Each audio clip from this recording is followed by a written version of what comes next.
First Swami Vivekananda அவரோட life time பாத்தீங்கன்னா 1863 இருந்து 1902.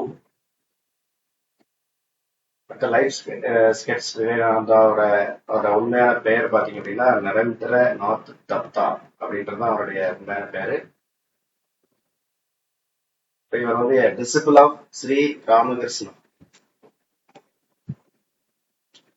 ராமகிருஷ்ணாவினுடைய டிசிபிள் அப்படின்னா சீடராக இருக்காரு.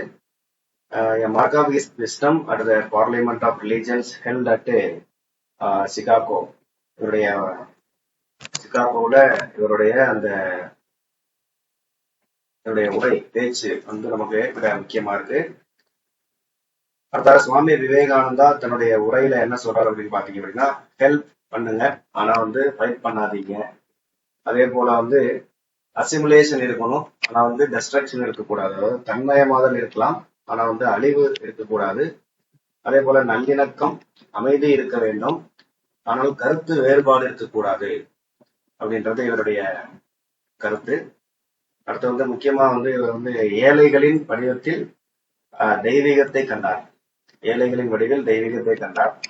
Important point. அதாவது இவர் நாட்டு மக்களுக்கு விடுத்த அறைகூவல் அப்படின்னு பாத்தீங்க அப்படின்னா, ஓ இந்தியனை, கீழ்த்தட்டு மக்கள் மற்றும் அறியாமையில் உணரக்கூடிய ஏழைகள், படிப்பறிவு இல்லாதவர்கள், செருப்பு தைப்பவர்கள் அல்லது துப்புரவு தொழிலாளிகள், இவர்கள் வந்து நமது நாட்டினுடைய ரத்தமும் சதையுமாக இருக்கிறார்கள் என்பதை மறந்து விடாதீர்கள். ஏனென்றால் அவர்கள் எல்லாம் வந்து ஒதுக்கி வைக்க கூடாது, அவர்களுக்கும் வந்து நம்ம முக்கியத்துவம் கொடுக்கணும் அப்படின்றத அவர் சொல்லியிருக்காரு. அடுத்ததாக தனது வாழ்க்கையினுடைய கடைசி 15 ஆண்டுகள், இந்த கடைசி 15 ஆண்டுகளை அவர் எதற்காக செலவிடுகிறார் என்றால், ஒற்றுமை மற்றும் சகிப்புத்தன்மை இதை பற்றிய விஷயங்களை உலகம் ஃபுல்லா கொண்டு போய் எடுத்துரைப்பதற்காக, அதாவது universal message of unity and tolerance, unity and tolerance பற்றிய செய்தியை உலகம் ஃபுல்லா எடுத்துரைப்பதற்காக தனது வாழ்க்கையுடைய கடைசி 15 ஆண்டுகளை செலவிடுகிறார். அதான் 1886 அவருடைய குருவான ராமகிருஷ்ண பரமஹம்சர் அவர்கள் இறந்தாரு.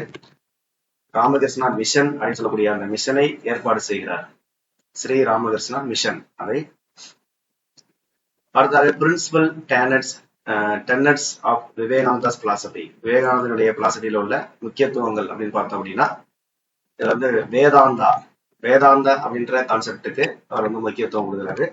இப்ப வேதாந்தா அப்படின்றது என்ன அப்படின்னு பாத்தீங்கன்னா, வேதாந்தம் அப்படின்றது மனித குலத்தினுடைய மிக உயர்ந்த ஆன்மீக மற்றும் நெறிமுறை மதிப்புகளை பிரதிபலிக்கிறது. இது வாழ்க்கையினுடைய ஒற்றுமையையும் மனிதனின் தெய்வீகத்தையும் தன்னலமற்ற பக்தியையும் அச்சமின்மையையும் கற்பிக்கிறது. இப்ப வந்து விவேகானந்தர் என்றால் உங்களுக்கு வந்து நமக்கு வேதாந்தம் அப்படின்ற அந்த கான்செப்டை நீங்க எடுத்துக்கலாம். அடுத்ததாக ரிலீஜன், மதம் என்பது என்ன அப்படின்னா, மதத்துக்கான ஒரு விளக்கம் என்ன சொல்றாங்கன்னா, செல்ஃப் ரியலைசேஷன். அதே போல அந்த செல்ஃப் ரியலைசேஷன் அப்படின்ற இந்த டர்மும் வெரி இம்பார்ட்டன்டோ. அடுத்ததாக ஒழுக்கம் அறநெறி இது இரண்டும் வாழ்க்கையினுடைய அடிப்படையாக இருக்க வேண்டும்.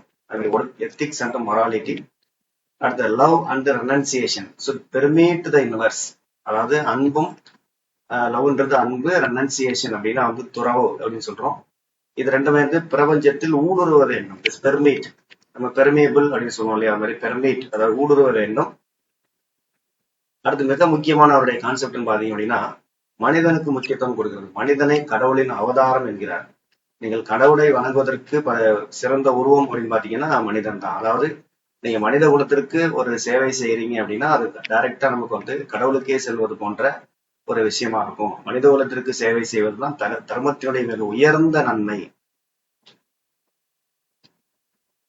அடுத்ததாக உபநிடதங்களின் போதனைகள் நமது சமூக பிரச்சனைகளுக்கு தீர்வு காணும் வலிமை கொண்டவை அப்படின்னு சொல்றாரு. அடுத்ததாக தன்னடக்கம் அல்லது தன் உணர்வு, இதை அடைவதற்கு கண்டிப்பாக கர்ம யோகம் தேவை. அதாவது self control and self realization. ஏற்கனவே இந்த செல்ஃப் ரியலைசேஷன் நம்ம ஏற்கனவே பார்த்திருக்கோம். நெக்ஸ்ட் எஜுகேஷனல் பிலாசபி ஆஃப் விவேகானந்தனுடைய கல்வி தத்துவங்கள் அப்படின்னு பாத்தீங்க அப்படின்னா மிக முக்கியமானது எஜுகேஷன் அப்படின்றது. அவர் என்ன சொல்றாங்கன்னா, education is the manifestation of the perfection already in man. அதாவது ஒரு மனிதனுக்குள்ளே இருக்கக்கூடிய ஒரு முழுமையினுடைய வெளிப்பாடாக தான் கல்வியை அவர் சொல்றார். அதாவது கல்வி, அந்த அறிவு எல்லாமே மனிதனுக்குள்ளேயே இருக்கு. அதனுடைய வெளிப்பாடு தான் கல்வி. அப்ப அதுக்கு என்ன சொல்றாங்க அப்படின்னா, ஒரு சிக்குமுக்கி கல்லில் இருக்கக்கூடிய நெருப்பை போல அறிவு வந்து மனசுல இருக்கு. ஆலோசனை என்பது அதை வெளிக்கொணரக்கூடிய ஒரு ஆய்வு. இப்ப மனசுல அறிவு இருக்கு, அதை வெளிக்கொணரணும் அப்படின்றது வந்து அந்த ஆலோசனை செய்து அதை வெளிக்கொணரணும். இதை சுவாமி விவேகானந்தர் பின்வருமாறு விளக்குகிறார். அறிவு மனிதனுக்குள் உள்ளார்ந்துள்ளது. எந்த அறிவும் வெளியில் இருந்து வருவதில்லை. அனைத்துமே உள்ளே இருக்கிறது. எல்லையற்ற அறிவின் சுரங்கமான தனது சொந்த ஆன்மாவினுடைய மூடியை, திரையை அகற்றுவதன் மூலமாக ஒரு மனிதன் வந்து அதை உண்மையில் அதை வந்து கண்டுபிடிக்கிறான் அல்லது வெளிப்படுத்துகிறான். அதாவது ஒவ்வொரு மனுஷனுக்குள்ளேயும் அந்த அறிவு இருக்கு. ஆனா அதை கொணர்வதில்தான் அவனுடைய திறமை இருக்கு அப்படின்றதுதான் வந்து அவருடைய கருத்து. அடுத்ததாக கேரக்டர் பில்டிங். கேரக்டர் பில்டிங்க்கு மிக முக்கியத்துவம் கொடுக்கிறார். கேரக்டர் மீன்ஸ் ஒழுக்கம், பண்பை உருவாக்குதல். அந்த பண்பை உருவாக்கி மன வலிமையை அதிகரித்து அறிவை விரிவுபடுத்தி தன் சொந்த காலில் இருக்கக்கூடிய கல்வியை நாம் விரும்புகிறோம். அதாவது அந்த ஒரு கல்வி என்பது பண்பை உருவாக்க வேண்டும், மன வலிமையை அதிகரிக்க வேண்டும், அறிவை விரிவுபடுத்த வேண்டும், சொந்த காலில் இருக்கக்கூடிய அளவிற்கு அது நமக்கு வலிமையை தர வேண்டும். அப்படிப்பட்ட ஒரு கல்வி தான் தேவை அப்படின்னு சொல்றாரு. Next self teaching. யாரும் வந்து யாருக்கும் இன்னொருவர் கற்றுக் கொடுப்பதில்லை. ஒவ்வொருவரும் அவருக்குள்ளே கற்றுக்கொள்கிறார்கள் அப்படின்றது. அடுத்ததாக living examples of teacher. Teacher வந்து ஒரு லிவிங் எக்ஸாம்பிளாக இருக்க வேண்டும். அடுத்ததாக டிசிப்ளின். அவருடைய டிசிப்ளின் பத்தி என்ன சொல்றாருன்னா, ஒழுக்கம் என்பது எவ்வாறு உருவாக்கப்பட வேண்டும் என்றால், ஒழுக்கம் என்பது வந்து அதற்கான அவருடைய கருத்து என்னன்னு பாத்தீங்க அப்படின்னா, யாரையும் வந்து நம்ம வந்து திட்டுதல் கூடாது. எதிர்மறை எண்ணங்களை, எதிர்மறை வார்த்தைகளை நம்ம யூஸ் பண்ணாம நேர்மறையான கருத்துக்களை வழங்க வேண்டும். அன்பான வார்த்தைகளை பேசி அவர்களை ஊக்குவித்தால் அவர்கள் காலப்போக்கில் வந்து மேம்படுவார்கள் அப்படின்றது அவருடைய கருத்து. நெக்ஸ்ட் வந்து concentration is the only method of education. ஒருமுகப்படுத்தும் சக்தி அதுதான் வந்து நமக்கு அறிவு கருமூலத்தினுடைய திறவுகோல். கான்சென்ட்ரேஷன் மிக மிக முக்கியமான ஒன்று என்று சொல்கிறார். அடுத்த குவாலிட்டிஸ் ஆஃப் த லேர்னர். ஒரு லேர்னர் அப்படின்றவர் வந்து அவருடைய குவாலிட்டி என்னவா இருக்கும் அப்படின்னு பாத்தீங்க அப்படின்னா, purity, real thirst after knowledge and perseverances. அதாவது கற்பிக்கப்படுவதற்கு ஒருத்தருக்கு கற்பிக்கணும் அப்படின்னா அவர்கள் வந்து தூய்மை, அறிவு மற்றும் விடாமுயற்சியின் மீதான உண்மையான ஒரு தாகம் இருக்க வேண்டும். அடுத்ததாக வந்து எஜுகேஷன் பிசிக்கல் ஸ்ட்ரென்த். எஜுகேஷனை அவர் வந்து ஒரு பிசிக்கல் ஸ்ட்ரென்த்துக்கு ரொம்ப முக்கியத்துவம் கொடுக்குறாரு. இந்த வேர்ட்ஸ் நமக்கு ரொம்ப ரொம்ப முக்கியமான ஒரு வேர்ட்ஸ். என்ன அப்படின்னா, என் இளம் நண்பர்களை வலிமையாக இருங்கள். கீதையை படிப்பதை காட்டிலும் கால்பந்து விளையாடுதல் வழியாக நீங்கள் சொர்க்கத்துக்கு நெருக்கமாக இருப்பீர்கள் அப்படின்றது இவருடைய முக்கியமான ஒரு ஸ்லோகன் ஒன்று. அடுத்ததாக education to be based on western science coupled with Vedanta. இவருடைய எஜுகேஷன் பார்த்தீங்க அப்படின்னா வெஸ்டர்ன் சயின்ஸையும் மேற்கத்திய அறிவியலையும் வேதாந்தத்தையும் இணைக்கிறது. இந்த பாயிண்ட் நோட் பண்ணிக்கீங்க, வெஸ்டர்ன் சயின்ஸ் அண்ட் வேதாந்தா. அடுத்த இவருடைய மெத்தட்ல பாத்தீங்க அப்படின்னா, குருவுடன் தங்கி கல்வி கற்பிக்கக்கூடிய ஒரு அமைப்பு தேவை. வேதாந்த பிரம்மச்சரியத்தை வழிகாட்டும் தாரக மந்திரமாகவும், சிரத்தா நம்பிக்கை, சிரத்தா என்றால் நம்பிக்கை, சிரத்தா ஒருவரின் சொந்த சுயத்தின் மீதான நம்பிக்கையுடன் இணைந்த மேற்கத்திய அறிவியலை நாங்கள் விரும்புகிறோம். அதாவது வந்து குருவுடன் தங்கி கல்வி கற்பித்தல் அந்த ஒரு அமைப்பு. அடுத்ததாக வேதாந்தத்தை நாம வந்து என்ன பண்றோம் அப்படின்னா மேற்கத்திய அறிவியலோட என்ன பண்றோம் அப்படின்னா இணைக்கக்கூடிய ஒரு கல்வி முறை தேவை அப்படின்னு சொல்றாரு. Next education of the masses. Masses means அப்படின்னா பெரிய, அதாவது வெகுஜன மக்கள், வெகுஜனங்களுக்கும் கல்வி அளிக்க வேண்டும். அதுதான் மக்களின் கல்வி அப்படின்னு போட்டிருக்கோம். மக்களின் கல்வி மாஸ் எஜுகேஷன், அனைத்து மக்களுக்கும் வந்து அந்த கல்வி போய் சேர வேண்டும். ஏன்னா அந்த காலத்துல வந்து நமக்கு எல்லாருக்கும் அந்த கல்வி வந்து நமக்கு போய் சேர்ந்திருக்காது. அப்ப இந்தியாவில் உள்ள வெகுஜனங்கள் மீண்டும் நன்கு படித்து நன்கு உணவளித்து பராமரிக்கப்படும் வரை எந்த அரசியலும் பயனளிக்காது. அந்த வெகுஜனங்கள் வந்து நன்றாக படித்து நன்றாக அவர்களுக்கு உணவளித்து அவர்களை பராமரிக்கும் வரை எந்த அரசியலும் நமக்கு பயனளிக்காது அப்படின்னு சொல்றாங்க. அடுத்தது வந்து விமன்ஸ் எஜுகேஷனை பத்தி விவேகானந்தர் என்ன சொல்றாரு பாத்தீங்க அப்படின்னா, விமன்ஸ் எஜுகேஷனுக்கு இவர் வந்து ஒரு தீவிர ஆதரவாளர். கண்டிப்பாக பெண்களுக்கு கல்வி அளிக்க வேண்டும் என்பதில் இவர் வந்து முக்கியமா இருக்காரு. பெண்களுக்கு பல கடுமையான பிரச்சனைகள் இருக்கு. ஆனால் எல்லா பிரச்சனையுமே என்ன பண்ண முடியும்னா கல்வியால தீர்க்க முடியாதவை எதுவும் இல்லை அப்படின்னு சொல்றாரு. மேலும் நமது இந்திய பெண்கள் வந்து உலகில் உள்ள மற்ற எல்லா பெண்களை போலவும் திறமையானவர்கள் தான். படித்த பக்தியுள்ள தாய்மார்களின் வீடுகளில் தான் நமக்கு வந்து மகான்கள் பிறக்கிறார்கள் அப்படின்னு சொல்றாரு. அடுத்து பெண்களை வளர்ப்பதன் மூலமாக அவர்களின் குழந்தைகள் தங்களது உன்னத செயல்களால் நாட்டின் பெயரை மகிமைப்படுத்துவார்கள். பெண்களுக்கு நம்ம கல்விகளை கொடுப்பதன் மூலமாக அவர்களின் குழந்தைகளை வந்து நம்ம வந்து ஒரு நல்ல நாட்டுல பெரிய அளவுல வந்து பெரிய ஆட்களாக வருவார்கள். மேலும் பண்பாடு, அறிவு, நாட்டில் அதிகாரம், பக்தி இது எல்லாமே உருவாகும் பெண் கல்வி அளிப்பதன் மூலமாக. அப்ப பெண் கல்விக்கு இவர் ஆதரவாக இருக்கிறார். அடுத்ததாக இவருடைய விவேகானந்தனுடைய அந்த கல்வித்துறையில இவருடைய கான்ட்ரிபியூஷன், இவருடைய பங்கு அப்படின்னு பாத்தீங்க அப்படின்னா ஸ்பெஷல் மென்ஷன் மேபி. இவருடைய முக்கியமா என்ன அப்படின்னா எல்லா மக்களுக்கும் கல்வி கொடுக்க வேண்டும். அனைத்து விதமான மக்கள் என்றால் மிக அதாவது ஏழை, தாழ்த்தப்பட்டவர்கள் அல்லது வந்து இந்த மாதிரியான அனைத்து விதமான வெகுஜன கல்வி அப்படின்றது. அப்புறம் வந்து கல்வி என்பது மேக்கிங் ஆஃப் மேன், மனிதனை உருவாக்கக்கூடிய ஒரு கல்வி, ஒரு கேரக்டர் பில்டிங், பண்பை உருவாக்க வேண்டியது. Free and compulsory education, compulsory mass education, அனைத்து மக்களுக்குமான கல்வி. அடுத்து பெண் கல்வி பற்றி சொல்லியிருக்கிறார். இது எல்லாமே இவருடைய அந்த கல்வித்துறையில இவருடைய கருத்துகளின் பங்கு. மேலும் down trodden and weaker section, மிகுந்த ஏழைகள், அவங்களுக்கும் வந்து நமக்கு சொசைட்டில இருக்க ஏழைகளுக்கும் கல்வி அளிக்க வேண்டும் அப்படின்னு சொல்லக்கூடிய ஒரு கருத்து. அடுத்ததாக இன்னொரு முக்கியமானது, he advocated a practical type of moral education. Moral education, ஒழுக்க கல்வியை ப்ராக்டிக்கல் டைப்ல கொடுக்கணும். ப்ராக்டிக்கல்னா அவங்களை உணர்ந்து அறிந்து கொள்வது போல. அடுத்த பாயிண்ட் பாத்தீங்கன்னா நம்ம ஏற்கனவே பார்த்தோம், வெஸ்டர்ன் சயின்ஸையும் வேதாந்தத்தையும் இணைக்கிறாரு. அது western science and technology, western science and technology, மேற்கத்திய அறிவியல் மற்றும் தொழில்நுட்பத்தை நம்ம வந்து அந்த ஈஸ்டர்ன் தாட், கிழக்கிந்திய நமது சிந்தனையுடன் என்ன பண்றோம் அப்படின்னா இணைக்கணும் அப்படின்ற சொல்றாரு. அடுத்ததாக வந்து ராமகிருஷ்ணா வந்து தன்னுடைய கல்வி கருத்துக்களை வைத்து நிறைய என்ன பண்ணிருக்காங்கன்னா ராமகிருஷ்ணா மிஷன் அப்படின்னு சொல்லக்கூடிய மிஷனை வந்து 1899 உருவாக்குகிறார்.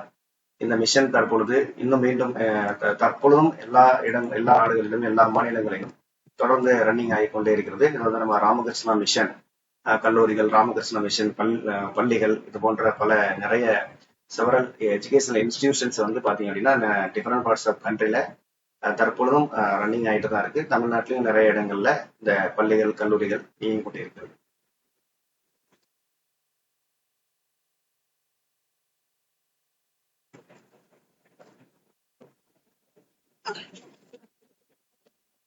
இப்போ நெக்ஸ்ட் நம்ம பார்க்க போறது யார் அப்படின்னா ரவீந்திரநாத் தாகூர். ரவீந்திரநாத் தாகூர் என்றாலே நமக்கு தெரியும், அவர் வந்து கீதாஞ்சலி என்ற நூலை எழுதியவர். இப்ப இவரோட லைஃப் டைம் பாத்தீங்க அப்படின்னா 1861 இருந்து 1941, கிட்டத்தட்ட வந்து ஒரு 80 ஆண்டுகள் இருந்திருக்காரு. அடுத்து இவருடைய தாகூர் வந்து பாப்புலர்லி நோன் அஸ் குருதேவ், அதாவது குருதேவ் என்று அழைக்கப்பட்டார். தாகூர் வந்து குருதேவ் என்று அழைக்கப்பட்டார். இவர் ஒரு கவிஞர், போயட். அடுத்து இவர் ஒரு தேசபக்தர், பேட்ரியாட், கல்வியாளர், அதாவது educationist and Kalaignar, artist, social reformer, சமூக சீர்திருத்தவாதி மற்றும் மத சீர்திருத்தவாதி, ரிலீஜியஸ் ரிஃபார்மர். இது எல்லாமே வந்து தாகூருக்கு பொருந்தும். தாகூர் வந்து 1913 ஆண்டு கீதாஞ்சலி என்ற புத்தகத்திற்காக நோபல் பரிசு பெறுகிறார். அந்த நோபல் பரிசு பெற்ற அந்த தொகையை 1901 ஆண்டில் கோலேப்பூர்ல அவர் வந்து ஒரு சாந்திநிகேதன் என்ற ஒரு பள்ளியை நிறுவுகிறார். அந்த பள்ளியின் பராமரிப்புக்காக அந்த 1913 கிடைத்த நோபல் பரிசுடைய தொகையான 8000 பவுண்டுகளை முழுவதுமாக அதற்கு செலவிடுகிறார். இவர் வந்து பண்டைய ஆசிரமங்களின் மாதிரியில் பள்ளியை உருவாக்குவதற்கு ஒரு முயற்சி செய்து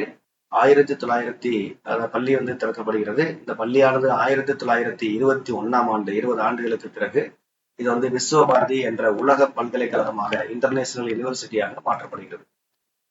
தாகூரினுடைய சாந்தி நிகேதன் விஸ்வபாரதி பல்கலைக்கழகமாக மாற்றப்படுகிறது.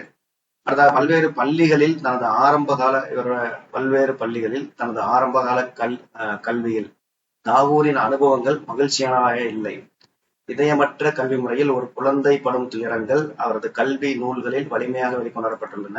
அதாவது தாகூருக்கு ஆரம்பகால கல்வின்றது மகிழ்ச்சியாக இல்லை. அது வந்து அவருடைய கல்வி நூல்கள்ல அவர் வந்து இந்த கருத்துக்களை சொல்லியிருக்காரு. கல்வி நூல்கள் பாத்தீங்க அப்படின்னா என்ன மாதிரியான நூல்கள்ல சொல்லியிருக்காருன்னா சிக்ஸர் ஹெர்பர்ன்ற அதுல வந்து நமது கல்வியும் அதன் முரண்பாடுகளும் அப்படின்றதுல சொல்லியிருக்காரு. அதே மாதிரி கிளியின் பயிற்சி, பேரண்ட்ஸ் ட்ரைனிங்ன்ற அந்த நூல்ல சொல்லியிருக்காரு. அது மாதிரி சிச சமஸ்யாவில் கல்வியின் சிக்கல், இதை பத்தி அவர் வந்து இந்த ப்ராப்ளம் ஆஃப் எஜுகேஷன் அதை வந்து சொல்லியிருக்காரு. அடுத்தது தாகூரோட பிலாசபி, மெயின் பிரின்சிபல்ஸ் அப்படின்னு பாத்தீங்கன்னா முக்கியமா இந்த ஹியூமனிசம், பிலாசபி ஆஃப் ஹியூமனிசம். அடுத்தது சிந்தசிஸ் ஆஃப் கல்ச்சர்.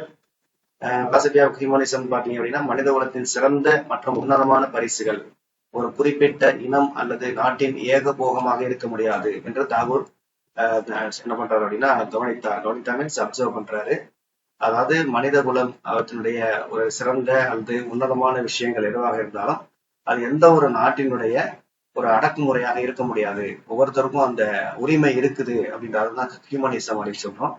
அடுத்ததாக சிந்தசிஸ் ஆஃப் கல்ச்சர். சிந்தசிஸ் அப்படின்னா ஒன்றிணைக்கிறது. கல்ச்சர் அந்த பண்பாடை உலகின் மற்ற கலாச்சாரங்களுடன் ஒப்பிடுகையில் அல்லது அவற்றுடன் ஒத்துழைக்க முயற்சிக்கும் நிலையில் நாம் இருப்பதற்கு முன்பு நம்மிடம் உள்ள அனைத்து வேறுபட்ட கலாச்சாரங்களின் கூட்டிணைப்பின் அடிப்படையில் நமது சொந்த கலாச்சாரத்தையும் நாம் அடிப்படையாக கொள்ள வேண்டும். இதோட மீனிங் என்ன அப்படின்னு பாத்தீங்கன்னா, உலகத்தோட மற்ற கலாச்சாரத்தோட ஒப்பிட்டு அவற்றோட நம்ம ஒத்துழைக்க முயற்சிக்க ட்ரை பண்ணுவதற்கு முன்னாடி நம்ம கிட்ட இருக்கிற நிறைய இந்தியாவை எடுத்துக்கிட்டோம் அப்படின்னா நிறைய வேறுபட்ட கலாச்சாரங்கள் இருக்கும். அந்த வேறுபட்ட கலாச்சாரங்களோட கூட்டு இணைப்பு அதை ஃபர்ஸ்ட் நம்ம என்ன பண்ணணும் அப்படின்னா அதை இணைத்து அதனை நம்ம அடிப்படையா வச்சுக்கணும் அப்படின்னு சொல்றாரு. அடுத்ததாக ட்ரூ கல்ச்சர். ட்ரூ கல்ச்சர் அப்படின்ற ஒரு டேர்ம் யூஸ் பண்றாங்க. ட்ரூ கல்ச்சர் அப்படின்னா உண்மையான பண்பாடு. அதாவது பண்பாடு என்பது ஒரு மனிதனின் ஆற்றல்களுக்கும் விருப்பங்களுக்கும் சுயத்தின் ஆழத்திலிருந்து நிறைவை கொண்டு வருகிறது. அதாவது தாகூர் ஒரு universalist, messenger of freedom of mind and peace. அவர் ஒரு யூனிவர்சலிஸ்டா இருக்காரு. மேலும் ஒரு மெசஞ்சர் மீன்ஸ் செய்தி, அந்த freedom of mind and peace அதை சொல்லக்கூடிய ஒருத்தராக இருக்கிறார். அடுத்து தாகூரோட கருத்து, தாகூரோட பார்வையில் கல்வியினுடைய இது நம்ம பார்க்க போறோம். அந்த டிஃபரெண்ட் ஆஸ்பெக்ட்ஸ் வகைகள். Meaning of education. எஜுகேஷனை பத்தி அவர் என்ன சொல்றாரு பாத்தீங்கன்னா, இது மனிதனின் மிக உயர்ந்த நோக்கத்துக்கு சற்றும் குறைந்ததல்ல. எஜுகேஷன் மனிதனுடைய மிக உயர்ந்த நோக்கமாக கருதுகிறார். மேலும் இது ஆன்மாவினுடைய முழுமையான வளர்ச்சியையும் சுதந்திரத்தையும் தரக்கூடியது கல்வி. நெக்ஸ்ட் மிக முக்கியமானதுன்னு பாத்தீங்கன்னா, இவருடைய எஜுகேஷன் பாத்தீங்கன்னா நேச்சுரல் எஜுகேஷன். இயற்கையோடு நெருங்கிய தொடர்பு, இயற்கையோடு நெருங்கிய ஒரு தொடர்பை இருக்க வேண்டும். அதாவது இயற்கை, natural education. Next freedom of mind. Freedom of mind அப்படின்றது கல்வியின் நோக்கம் ஃப்ரீடம் ஆஃப் மைண்டாக இருக்க வேண்டும். மனசை சுதந்திரம் அடைய செய்வது, இதுதான் கல்வியின் நோக்கம் அப்படின்றது. அடுத்து மிக முக்கியமானது சில்ட்ரன் அஸ் சில்ட்ரன். மனிதர், அதாவது குழந்தைகளை குழந்தையாக பாருங்கள். பெரியவர்களின் தராதரங்களை கொண்டு அவர்களைப் போல நீங்க குழந்தையை மதிப்பிடக்கூடாது அப்படின்னு சொல்றாரு. அடுத்து இன்னொரு டாபிக் பாத்தீங்கன்னா சப்கான்சியஸ் மைண்ட். இந்த சப்கான்சியஸ் மைண்ட் வேற யாருமே அந்த டேர்ம் யூஸ் பண்ணியிருக்க மாட்டாங்க. தாகூர் அந்த சப்கான்சியஸ் மைண்டுக்கு என்ன சொல்றாரு அப்படின்னா கான்சியஸ் இன்டெலிஜென்ஸை விட சப்கான்சியஸ் மைண்ட் மிகவும் சுறுசுறுப்பாக இருக்கும். குழந்தைகளுடைய ஆள் மனம் அப்படின்றது அவர்களின் நனவான புத்திசாலித்தனத்தை விட மிகவும் சுறுசுறுப்பானது அப்படின்னு சொல்றாரு. Next discipline. டிசிப்ளின் பத்தி சொல்லும் போது அவர் வாழும் இலட்சியங்களை கடிகார நேரப்படி அமைக்க முடியாது. அதனால தாகூர் என்ன பண்றாருன்னா, நான் அவர்களிடம் இதை செய்யாதே அதை செய்யாதே என ஒருபோதும் சொல்லவில்லை. மேலும் நான் அவர்களை ஒருபோதும் தண்டித்ததில்லை. இப்ப டிசிப்ளினை பொறுத்த வரைக்கும் அவர் அந்த தண்டிக்கிறது அப்படின்றது அவர்கிட்ட இல்லை. அடுத்ததாக ஐடியல் ஸ்கூல். அவர் ஒரு ஐடியல் ஸ்கூலை உருவாக்குகிறார். அதாவது கோலைப்பூர்ல ஒரு பள்ளியை தொடங்குகிறார். அந்த பள்ளியை தொடங்குவதோட முக்கிய நோக்கம் அப்படின்னு பாத்தீங்கன்னா ஆன்மீக கலாச்சாரத்தை வளர்க்குதல். ஆன்மீக கலாச்சாரம்.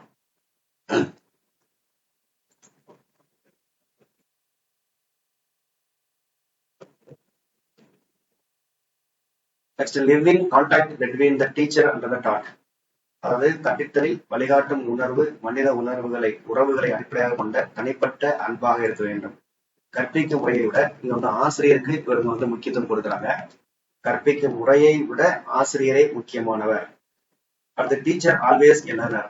ஆசிரியர் எப்பவுமே ஒரு லேர்னராக இருக்க வேண்டும்.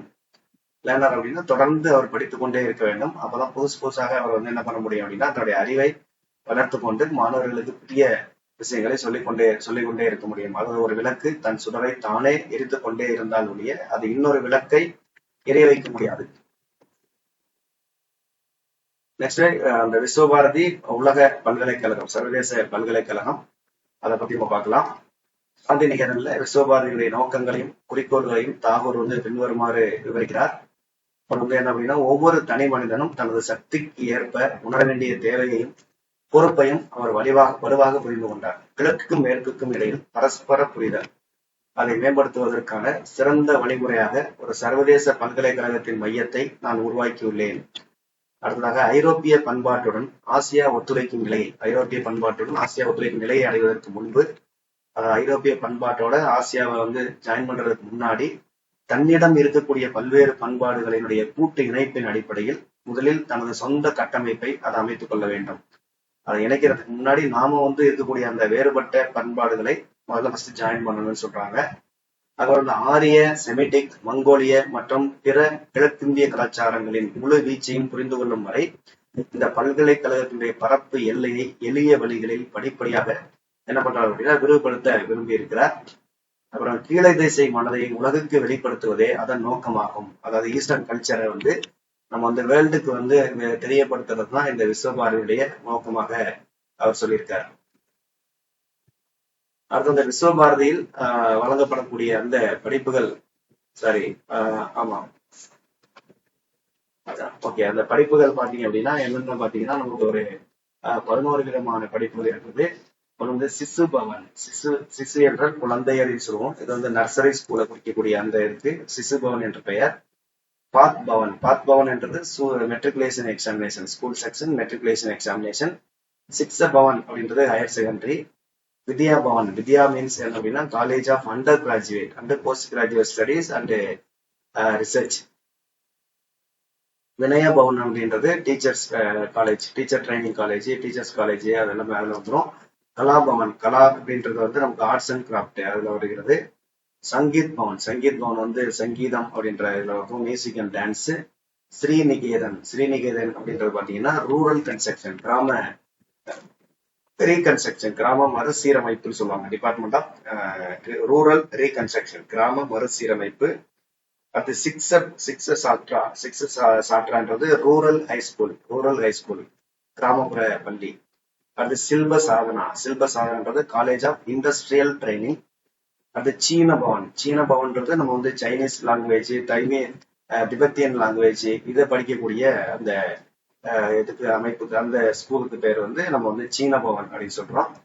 அடுத்து தாகூரோட கான்ட்ரிபியூஷன், எஜுகேஷனோட கான்ட்ரிபியூஷன் என்னன்னு பாத்தீங்க அப்படின்னா Tagore combined in his philosophy of humanism, idealism, naturalism, pragmatism and realism. தாகூரோட பிலாசபி பாத்தீங்க அப்படின்னா எல்லா பிலாசபியுமே நமக்கு கிட்டத்தட்ட வந்துடும். அதாவது humanism, idealism, naturalism, pragmatism and realism. Tagore வந்து ஒரு பிராக்மட்டிஸ்ட் அண்ட் ரியலிஸ்டாகவும் அறியப்படுகிறார். தாகூர் பல கல்வி நிறுவனங்களில் பல சோதனைகளை நடத்தி அந்த பண்டைய இந்திய கல்வி கோட்பாடுகளை நவீன காலத்தில் மீட்டெடுக்க முயன்றதற்காகவும் மேற்கத்திய கலைகள் மற்றும் விஞ்ஞானங்களில் சிறந்தவற்றை இந்தியாவின் பழக்க வழக்கங்கள் மற்றும் கலைகளுடன் இணைத்ததற்காகவும் அவர் வந்து பாராட்டுக்குரியவர். ஆக்சுவலா அவர் என்ன பண்றாரு, வெஸ்டர்ன் சயின்ஸையும் நம்ம வந்து ஈஸ்டர்ன் தாட்ஸையும் ஒன்னா வந்து அவர் இணைக்கிறாரு, ஈஸ்டர்ன் கல்ச்சரையும். Western science and eastern culture. அடுத்ததாக his stature stands out at the crossroads of two ages, traditional and modern, of two worlds, the east and west.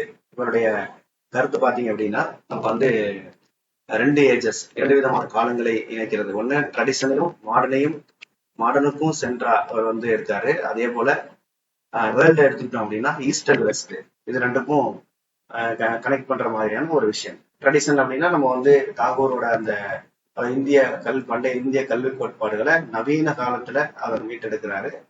அது வந்து ஈஸ்டர்ன் சயின்ஸ், ஈஸ்டர்ன் தாட்ஸை வந்து ஈஸ்டர்ன் கல்ச்சர்ஸை வெஸ்டர்ன் சயின்ஸோட என்ன பண்றாருன்னு இணைக்கிறார். அதாவது பாரம்பரியம், நவீனம், கிழக்கு மற்றும் மேற்கு என்ற 2 உலகங்களின் சந்திப்பில் அவர்களது அந்தஸ்து வந்து தனித்து நிற்கிறது அப்படின்னு சொல்லணுமா. அது இந்தியாவுடைய பண்டைய மடாதிபதிகளைப் போல தாகூர் வந்து உண்மை, அழகு மற்றும் நன்மை ஆகியவற்றின் அடிப்படையில் ஒரு கண்ணோட்டத்தை உருவாக்க முயன்றார். நெக்ஸ்ட் வந்து தாகூர் வாசிய ஹியூமனிஸ்ட் அப்படின்னு பார்த்தோம். நம்ம வந்து அடுத்து இது வந்து ஒரு நேச்சுரலிஸ்டாகவும் இருக்கிறார். Naturalist philosopher. ஏற்கனவே நேச்சுரலிஸ்ட்ல பாத்தீங்க அப்படின்னா யாருன்னா ரூசோ, பெசலோசி, ப்ரோபல் ஆகியோரை வந்து தாகூர் மிஞ்சுகிறார் அப்படின்னா அவங்கள விட இன்னும் வந்து பர்ஃபெக்டா இருக்காருன்னு சொல்றாங்க. அதுல வந்து யார் சொல்றாங்க அப்படின்னா encyclopedia and dictionary of education என்ற நூல்ல மிஸ்டர் வாட்சன் அவர் வந்து என்ன சொல்றாங்கன்னா பின்வருமாறு தாகூரை குறிப்பிடுகிறார். தாகூர் வந்து இயற்கைக்கு திரும்புதல் என்ற ரூசோவினுடைய லட்சியத்தை கணிசமாக ஏற்றுக்கொள்கிறார். ஆனால் அவர் மனித இயல்பையும் வெளிப்புற இயற்கையையும் உள்ளடக்கினார். ரூசோவின் எதிர்மறை கல்வி என்பதற்கு பதிலாக ரூசோவின் எதிர்மறை கல்வி என்பதற்கு பதிலாக தாகூர் என்ன வேர்டு யூஸ் பண்றாரு அப்படின்னா பிரைமல் சிம்பத்தி. அதாவது primal sympathy in place of negative education of Rousseau. ரூசோவினுடைய நெகட்டிவ் எஜுகேஷன் என்பதற்கு பதிலாக இவர் யூஸ் பண்ண அந்த டேர்ம் வந்து பிரைமல் சிம்பத்தி. இது என்ன சொல்றாங்கன்னா முதன்மை அனுதாபம். ஒரு முதன்மை அனுதாபத்தை அவர் வந்து உருவாக்குகிறார். அதை வந்து அடிப்படையாக கொண்டிருக்கிறார். அந்த அனுபவம் சிந்தனையும் நிறைந்த வளமான சூழலை தாகூர் விரும்பினார். அதுக்காக வந்து ரூசோவின் சித்தாந்தம் வந்து கோட்பாட்டு ரீதியானது, அதாவது தியரிட்டிக்கலாக இருந்தது. ஆனா தாகூர் வந்து அதுக்கு வந்து ஒரு பிராக்டிகல் வடிவத்தை கொடுக்கிறார் இந்த நேச்சர் விஷயத்துக்கு. அடுத்ததாக தாகூர் தனது பள்ளியின் குழந்தைகளிடம் இயற்கையின் மீதான அவர்களின் உணர்வின் புத்துணர்ச்சியை, அவர்களின் மனித சுற்றுப்புறத்தினரான உறவின் ஆன்மாவின் உணர்திறனை வளர்க்க தன்னால் முடிந்தவரை முயன்றார். அடுத்ததாக மரத்தை போலவே சுற்றுப்புறத்திலிருந்து உணவையும் ஊட்டத்தையும் சேகரிக்கக்கூடிய சக்தி கொண்டவர்களாக குழந்தைகளின் வாழ்க்கையில் பள்ளி சூழல் இருக்க வேண்டும்.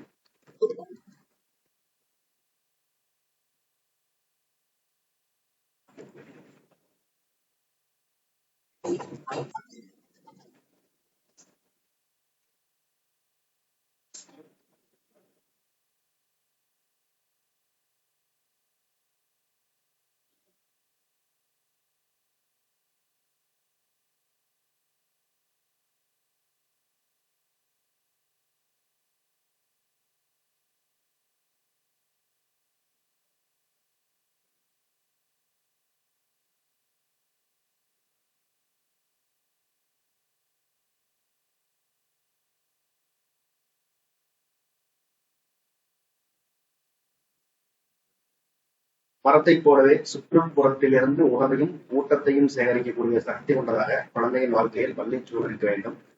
எப்படி இயற்கையிலிருந்து மரங்கள் வந்து சுற்றுப்புறத்திலிருந்து உணவையும் ஊட்டத்தையும் எடுத்துக் கொள்கிறதோ, அதே போல மாணவர்கள் வந்து பள்ளியிலிருந்து தமக்கு தேவையான அறிவு அனைத்தையும் எடுத்துக்கொள்வது போல அந்த பள்ளியினுடைய சூழல் இருக்க வேண்டும் அப்படின்றது அவருடைய கருத்து. அதே போல பள்ளி சூழல் ஆன்மாவினுடைய உணர்திறனை வளர்த்து அறியாமை மற்றும் அக்கறையின்மை ஆகியவற்றின் அடிமைத்தளத்திலிருந்து மக்களை விடுவிக்க அனுமதிக்க வேண்டும்.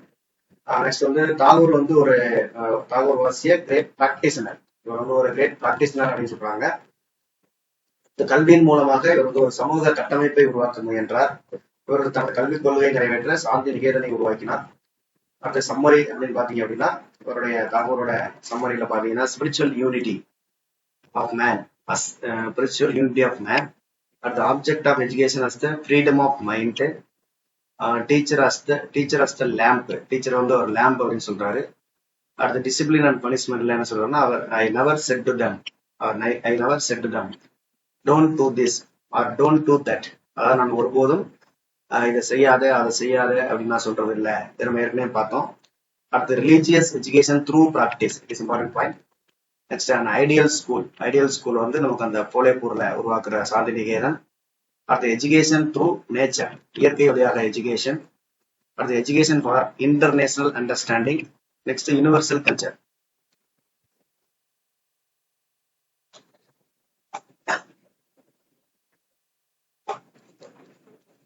Spiritual unity, freedom of mind, teacher as the lamp. அடுத்தது அவர் I never said to them don't do this or don't do that. Religious education through practice, ideal school, education through nature, international understanding, universal culture. Next தாகூரோட publications on education தொடர்பான அவருடைய வெளியீடுகள் அப்படின்னு பார்த்தோம் அப்படின்னா sixer கர்பர். இது வந்து அவர் எஜுகேஷன் அண்ட் இட்ஸ் இன்காக்னிட். அடுத்தது Shikshar Samasya, the problem of education. இதை நம்ம ஏற்கனவே பார்த்தோம். Abaran, culture of covering, culture or covering. Tapovan அப்படின்றது ஃபாரஸ்ட் காலனி. நெக்ஸ்ட் தர்ம சிக்ஷா, ரிலீஜியஸ் எஜுகேஷன், மத கல்வியை பற்றிய ஒரு நூல். ஹிந்து விஸ்வவித்யாலயா, இது வந்து ஹிந்து யூனிவர்சிட்டி. அடுத்து ஸ்ட்ரீட் சிக்ஸா, இது வந்து ஸ்ட்ரீட் சிக்ஸா விமன்ஸ் எஜுகேஷன் பற்றியது. அடுத்து Shikshar Bahan, the vehicle of education. அடுத்து மை ஸ்கூல் அப்படின்றது அவருடைய அந்த இதுதான். அடுத்து Shikshar Milan, the meeting of cultures. அடுத்து பொயர் ஸ்கூல், கவிஞரின் பள்ளி. அடுத்து வந்து சிக்ஸர் விக்ரன், இது வந்து டிவிஷன் ஆஃப் எஜுகேஷன். அப்புறம் வந்து ஆசிரமர் சிக்ஷா, எஜுகேஷன் இன் ஆசிரம். ஆசிரமர் சிக்ஷா அப்படின்றது எஜுகேஷன் இன் ஆசிரம். அப்புறம் போதர் சாதனா, அப்புறம் செவரல் கான்வெகேஷன் அட்ரஸஸ். இது எல்லாமே வந்து ரவீந்திரநாத் தாகூரினுடைய கல்வி சார்ந்த வெளியீடுகள்.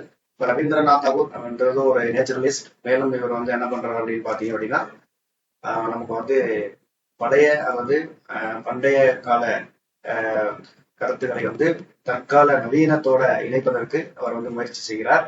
அவர் வந்து ட்ரெடிஷனலையும் அந்த மாடர்னையும் வந்து இணைக்கிறதுக்கு ட்ரை பண்றாரு. ட்ரெடிஷனை மாடர்னுக்கு கொண்டு வரதுக்கு ட்ரை பண்றாரு. அதே போல வந்து நமக்கு ஈஸ்டர்ன் தாட்ஸ், அதாவது கிழக்கு திசை நாடுகளினுடைய தாட்ஸை வந்து மேற்கத்திய அறிவியலோட இணைப்பதற்கு முயற்சி செய்கிறார். தாகூர் எடுத்துட்டோம் அப்படின்னா நமக்கு வந்து சாந்தி நிகேதன் மற்றும் விஸ்வபாரதி பல்கலைக்கழகம், அதுல வந்து நிறைய டிபார்ட்மெண்ட்ஸ் இருக்கு, இதெல்லாமே இருக்கு.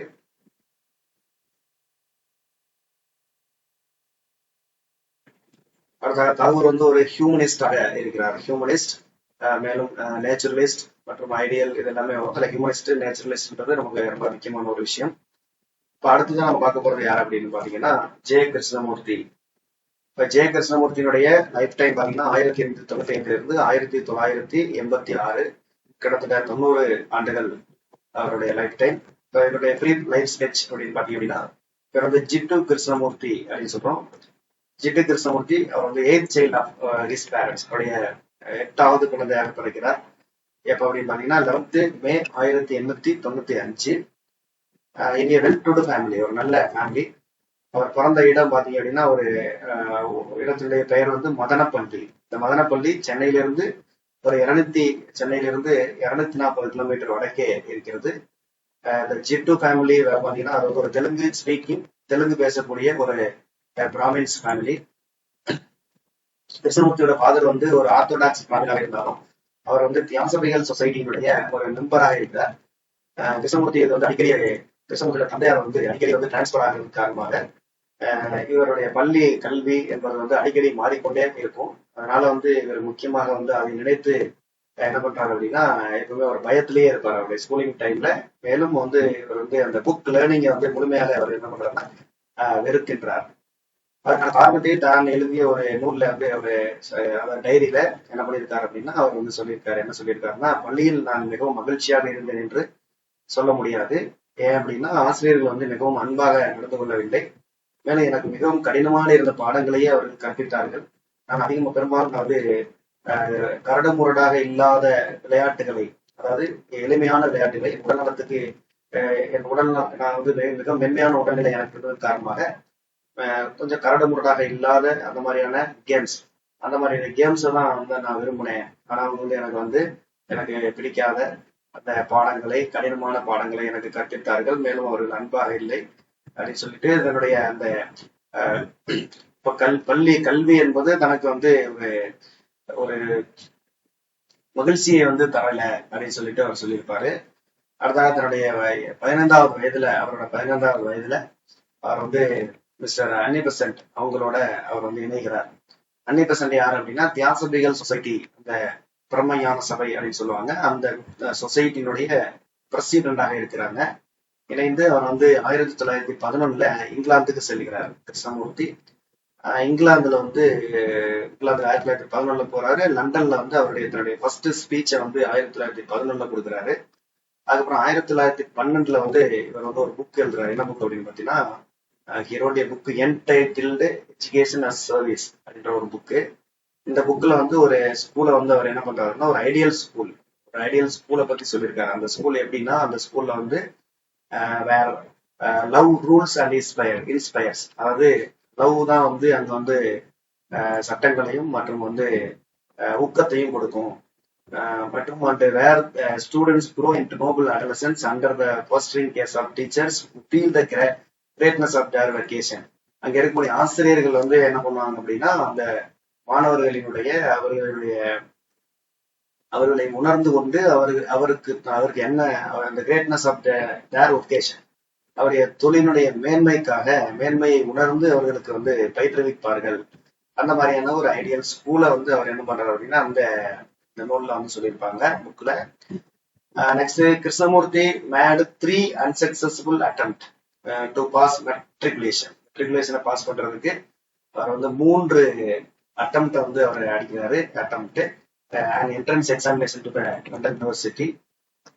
கிருஷ்ணமூர்த்தியோட ஃபர்ஸ்ட் போயம் பாத்தீங்கன்னா hymn of the institute initiated ட்ரம்ப்மெண்ட் அப்படின்றது. இது வந்து 1913 23ல ஹெரால்டு வந்து பப்ளிஷ் செய்யப்படுகிறது. அடுத்து தியாசபிகல் சொசைட்டியுடைய மிகவும் ஆன்மீக ஞானிகளில் ஒருவரான சார்லஸ் வெப்ஸ்ட்ரால் அப்படின்றவர் வந்து கிருஷ்ணமூர்த்தியை வந்து ஒரு வேர்ல்டு டீச்சர், அதாவது உலக ஆசிரியர் அல்லது லார்டு மால்ட்ராயா அப்படின்னு சொல்லி பாராட்டுகிறார். இந்த வேர்டை வந்து படிக்கீங்க. வேர்ல்டு டீச்சர் ஆர் லார்டு மால்ட்ராயா அப்படின்னு சொல்லிட்டு இவர் யார் பாராட்டுறாரு பாத்தீங்கன்னா சார்லஸ் வெப்ஸ்டரால் அப்படின்றவரு. அடுத்து அன்னி பெசன்ட் அம்மையார் வந்து நம்ம கிருஷ்ணமூர்த்தியை வந்து தன்னுடைய யங்கர் பிரதராக, அதாவது இளைய சகோதரராக தத்தெடுத்துக் கொள்கிறார். ஆகஸ்ட் 1922ல கிருஷ்ணமூர்த்திக்கு வந்து ஒரு ஆன்மீக உணர்வு ஒன்று ஏற்படுகிறது அப்படின்னு சொல்றாங்க. ஒரு அசாதாரணமான ஒரு ஆன்மீக ஒரு உணர்வு.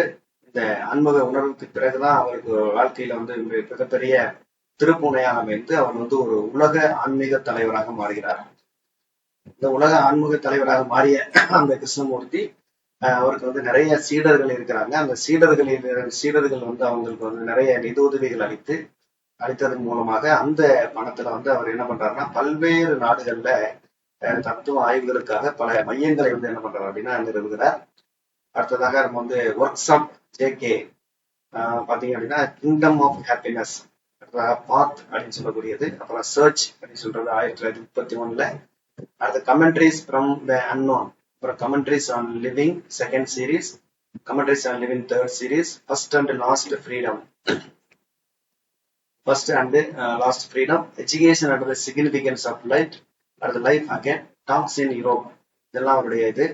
அடுத்து கிருஷ்ணமூர்த்தியோட பிலாசபி ஆஃப் லைஃப் பாத்தீங்க அப்படின்னா கிருஷ்ணமூர்த்தி வந்து அனைத்து விதமான ஒழுக்கங்கள் மீன்ஸ் என்னன்னா ஏற்கனவே இருக்கக்கூடிய எந்த ஒரு ஒழுக்கங்கள் அல்லது கட்டுப்பாடுகள் இது எல்லாத்தையுமே என்ன பண்றாரு அப்படின்னா அவர் வந்து நிராகரிக்கிறார்.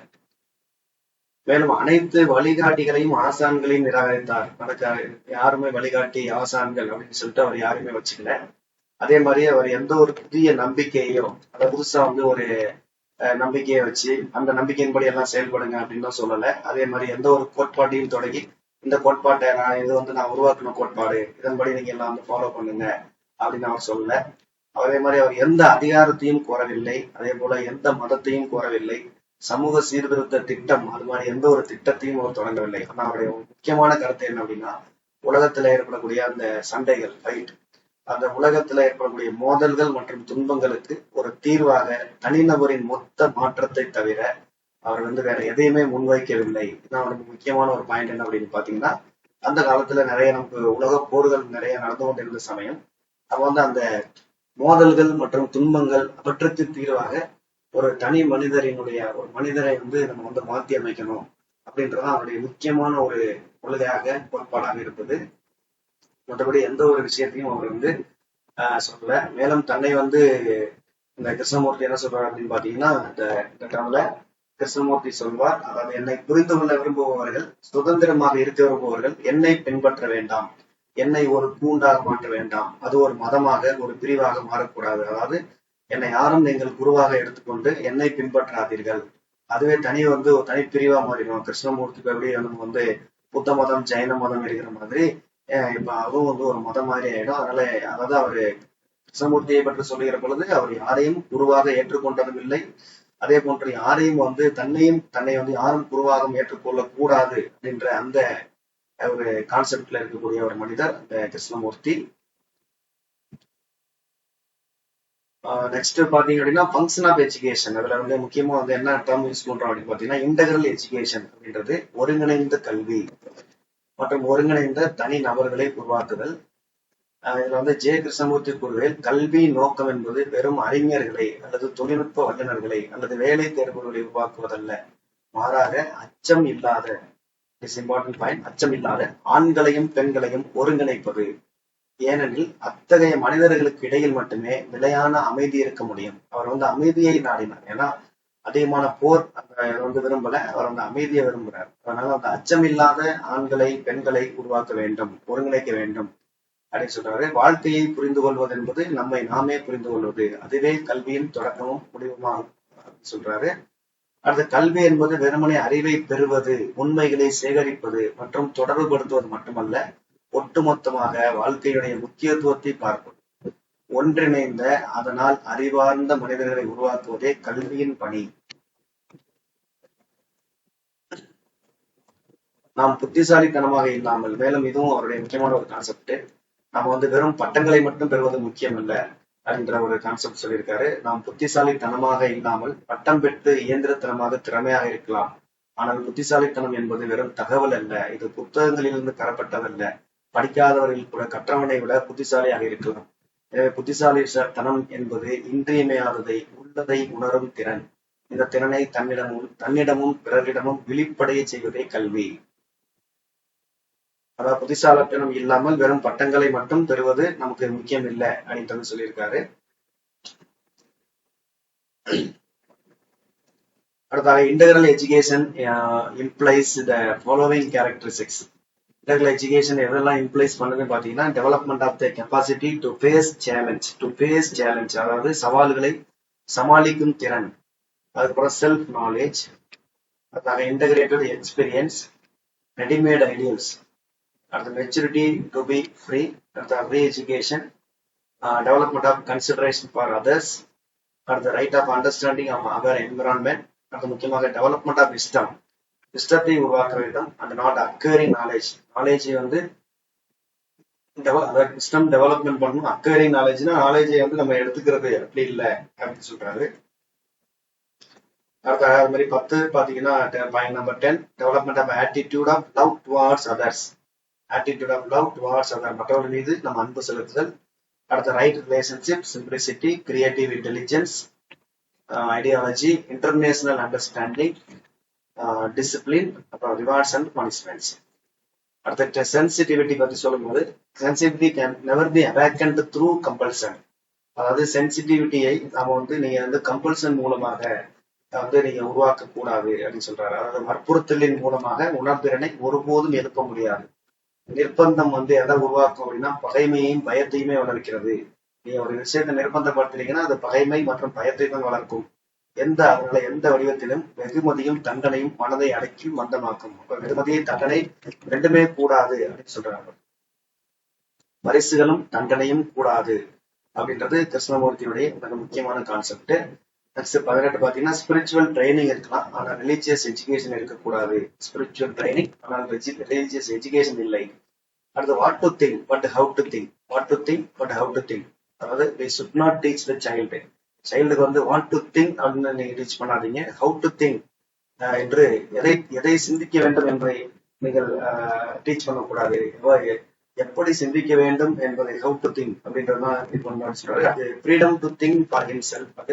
அந்த student should be treated as an equal partner. Student நம்ம ஒரு டீச்சர் ஈக்குவல் பார்ட்னராக பண்ணிக்கணும். இது எப்படி பண்ணணும், அது ரெப்படிஷன் என்றால் திரும்ப திரும்ப நம்ம மனப்பாடம் பண்றது, அந்த மாதிரியான விஷயங்கள்.